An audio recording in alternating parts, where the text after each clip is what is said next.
भगवान शंकर के पूर्ण रूप काल भैरव, शिव पुराण कथाएं। एक बार सुमेरु पर्वत पर बैठे हुए ब्रह्मा जी के पास जाकर देवताओं ने उनसे अविनाशी तत्व बताने का अनुरोध किया। शिवजी की माया से मोहित ब्रह्मा जी उस तत्व को न जानते हुए भी इस प्रकार कहने लगे। मैं ही इस संसार को उत्पन्न करने वाला, स्वयंभू, अजन्मा, एकमात्र ईश्वर, अनादि भक्ति, ब्रह्म घोर निरंजन आत्मा हूँ। मैं ही प्रवृत्ति और निवृत्ति का मूलाधार, सर्वलीन पूर्ण ब्रह्म हूँ। ब्रह्मा जी ऐसा कि पर मुनि मंडली में विद्यमान विष्णु जी ने उन्हें समझाते हुए कहा कि मेरी आज्ञा से तो तुम सृष्टि के रचयिता बने हो, मेरा अनादर करके तुम अपने प्रभुत्व की बात कैसे कर रहे हो। इस प्रकार ब्रह्मा और विष्णु अपना अपना प्रभुत्व स्थापित करने लगे और अपने पक्ष के समर्थन में शास्त्र वाक्य उद्धृत करने लगे। अंततः वेदों से पूछने का निर्णय हुआ तो स्वरूप धारण करके आए चारों वेदों ने क्रमशः अपना मतक्षेक इस प्रकार प्रकट किया। ऋग्वेद, जिसके भीतर समस्त भूत निहित हैं तथा जिससे सब कुछ प्रवत्त होता है और जिसे परमात्व कहा जाता है, वह एक रुद्र रूप ही है। यजुर्वेद, जिसके द्वारा हम वेद भी प्रमाणित होते हैं तथा जो ईश्वर के संपूर्ण यज्ञों तथा योगों से भजन किया जाता है, सबका दृष्टा, वह एक शिव ही है।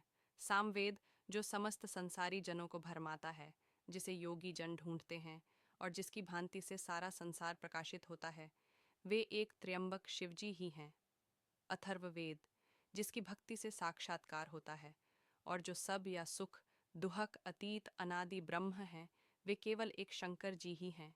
विष्णु ने वेदों के इस कथन को प्रताप बताते हुए नित्य शिवा से रमण करने वाले दिगंबर पीतवर्ण धूलि धूसरित प्रेमनाथ कुवेटाधारी सर्वावेष्टित वृपणवाही निःसंग शिवजी को पर ब्रह्म मानने से इनकार कर दिया।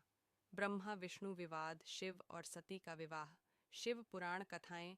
दक्ष प्रजापति की कई पुत्रियां थीं, सभी पुत्रियां गुणवती थीं। फिर भी दक्ष के मन में संतोष नहीं था। वे चाहते थे उनके घर में एक ऐसी पुत्री का जन्म हो जो सर्व शक्ति संपन्न हो एवं सर्व विजयिनी हो, जिसके कारण दक्ष एक ऐसी ही पुत्री के लिए तप करने लगे। तप करते करते अधिक दिन बीत गए तो भगवती आद्या ने प्रकट होकर कहा, मैं तुम्हारे तप से प्रसन्न हूँ, तुम किस कारणवश तप कर रहे हो। दक्ष ने तप करने का कारण बताया तो माँ बोली, मैं स्वयं पुत्री रूप में तुम्हारे यहाँ जन्म धारण करूँगी।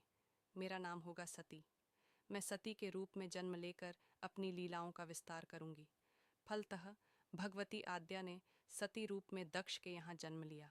सती दक्ष की सभी पुत्रियों में सबसे अलौकिक थीं। सती ने बाल्य अवस्था में ही कई ऐसे अलौकिक आश्चर्य चलित करने वाले कार्य कर दिखाए थे, जिन्हें देखकर स्वयं दक्ष को भी विस्मयता होती रहती थी। जब सती विवाह योग्य हो गई तो दक्ष को उनके लिए वर की चिंता होने लगी। उन्होंने ब्रह्मा जी से इस विषय में परामर्श किया। ब्रह्मा जी ने कहा, सती आद्या का अवतार हैं। आद्या आदि शक्ति और शिव आदि पुरुष हैं, अतः सती के विवाह के लिए शिव ही योग्य और उचित वर हैं। दक्ष ने ब्रह्मा जी की बात मानकर सती का विवाह भगवान शिव के साथ कर दिया। सती कैलाश में जाकर भगवान शिव के साथ रहने लगी।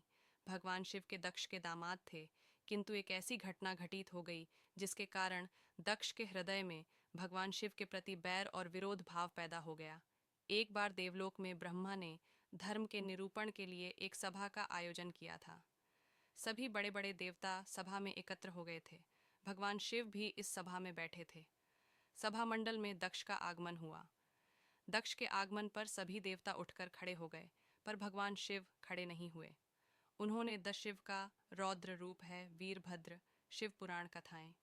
यह अवतार तब हुआ था जब ब्रह्मा के पुत्र दक्ष ने यज्ञ का आयोजन किया, लेकिन भगवान शिव को उसमें नहीं बुलाया, जबकि दक्ष की पुत्री सती का विवाह शिव से हुआ था। यज्ञ की बात ज्ञात होने पर सती ने भी वहां चलने को कहा, लेकिन शिव ने बिना आमंत्रण के जाने से मना कर दिया। फिर भी सती जिद कर अकेली ही वहां चली गई। अपने पिता के घर जब उन्होंने शिव का और स्वयं का अपमान अनुभव किया तो उन्हें क्रोध भी हुआ और उन्होंने यज्ञ वेदी में कूदकर अपनी देह त्याग दी। जब भगवान शिव को यह पता हुआ तो उन्होंने क्रोध में अपने सिर से एक जटा उखाड़ी और उसे रोषपूर्वक पर्वत के ऊपर पटक दिया।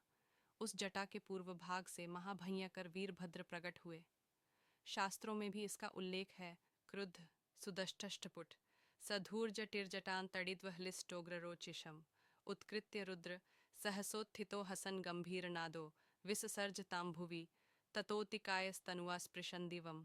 श्रीमद् भागवत 4.5.1 अर्थात सती के प्राण त्यागने से दु कि भगवान शिव ने उग्र रूप धारण कर क्रोध में अपने होंठ चबाते हुए अपनी एक जटा उखाड़ ली जो बिजली और आग की लपट के समान दीप्त हो रही थी।